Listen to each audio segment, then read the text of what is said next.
All right, let's get right into it. We're talking about the book of Zephaniah. Now, it's a short book in the Old Testament, easy to miss, but wow, is it powerful. It's got this incredible tension that we're going to unpack together. I mean, this quote just says it all, doesn't it? On one side, you've got this crushing weight, the feeling of a world just falling apart. And on the other, you have this shockingly tender idea of a God who is joyful, who sings. So how can those two things possibly exist in the same story? Well, that's the puzzle we're going to try and solve. So what's fascinating, right from the get-go, is how Zephaniah introduces himself. Most prophets just say, "The word of the Lord came to me," but not Zephaniah. He traces his family tree back 4 generations, right to King Hezekiah. This is huge. This isn't some random guy shouting on a street corner. This is a prince. He's got royal blood, and he's a descendant of the last good king Judah had. That detail alone gives his message some serious weight.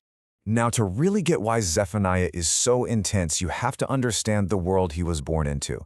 It was a kingdom just teetering on the brink of total collapse, and it was all because of the legacy of 2 kings, one who represented the absolute best and one who represented the absolute worst.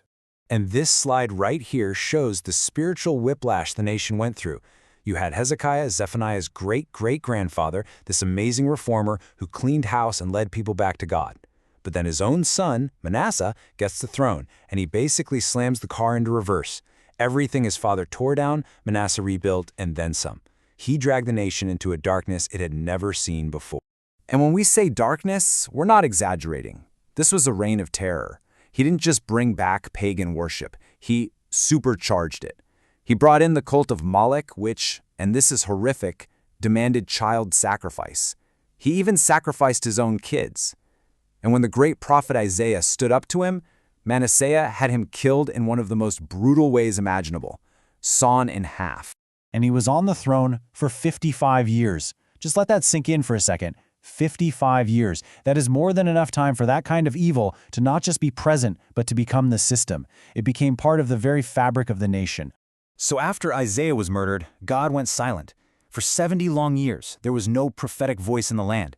Imagine that, just a spiritual vacuum.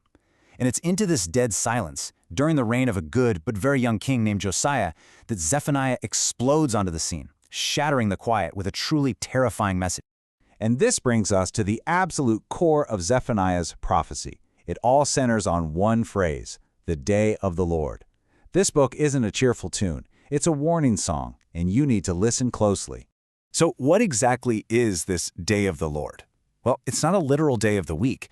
It's the ultimate moment of reckoning. Think of it like a divine audit day. It's the day the books are finally opened, every account is settled, and all the hidden corruption is brought into the light. It's when God says, enough. To make this real, Zephaniah uses this brilliant, everyday image. He says God's anger is like a pan of milk on a stove. You know how that works, right? It doesn't just instantly explode. It simmers first. You see the little bubbles, you can feel the heat rising. If you're paying attention, you know what's coming.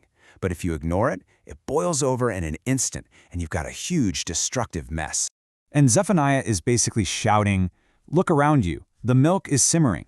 He's pointing to all the signs, the moral confusion, society breaking down, violence, addiction. And he's saying these aren't just random social problems. These are the symptoms.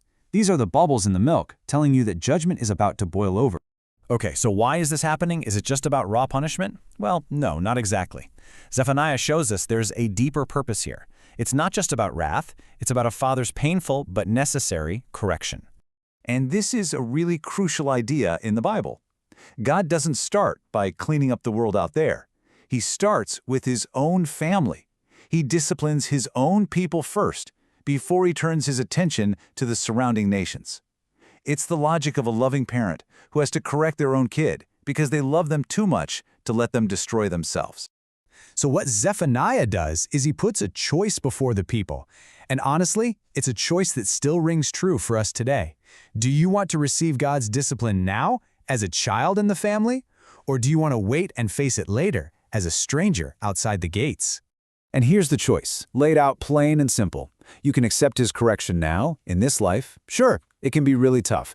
It can be painful. But it's the discipline of a loving father trying to make you pure. The other option, ignore the warnings, live however you want, and face the full, undiluted consequences later. It's a stark choice, and there's no middle ground. Now, just when you think this book is all doom and gloom, it takes this breathtaking turn. After all the fire and all the warnings, the final word isn't judgment. The final word, amazingly, is mercy. You can almost just feel the storm clouds parting here, because for all the rebellion and all the righteous anger, punishment is not what God wants. It's not his heart. And so he makes this one last appeal, not with another threat, but with an offer of the most incredible grace. The whole tone just shifts, from a roar to a whisper. This is the promise to the people after they've been scattered and broken. After all the noise and the fear of judgment, God himself will bring peace. He will quiet you, not with force, but with his love. And then you get this line. I mean, this is one of the most beautiful, stunning images in the entire Bible. The same God whose anger was like that pan of milk boiling over will one day be so filled with delight over his restored people that he bursts into song. The judge becomes a joyful singer. It's just incredible. So, what was the result? Did Zephaniah's message work? Well, the answer is kind of complicated. It definitely sparked a movement, but the immediate outcome was what you might call a noble failure. The young king Josiah, he heard Zephaniah and he took it to heart. At just 16 years old, he starts this massive reform. He smashes idols, cleans up the country, and he even rediscovers the lost book of God's law while they're repairing the temple. Externally, he did everything right. But here's the tough, bitter, sweet lesson. Despite all of the king's sincere efforts, it was too little, too late. And why? Because you can't legislate goodness. You can't force people's hearts to change. Josiah could change the laws, but he couldn't change the people. And so, sadly, the nation kept sliding toward its eventual doom. But even though it didn't completely work in his own lifetime, Zephaniah's message didn't die. In fact, it echoes powerfully through the rest of the Bible. The very structure he uses, judgment on God's people first, then on the nations, followed by a final beautiful restoration, that's the exact blueprint for the New Testament's final book, Revelation. This pattern of judgment and grace just keeps showing up. And so in the end, we're left with this powerful, incredible duality.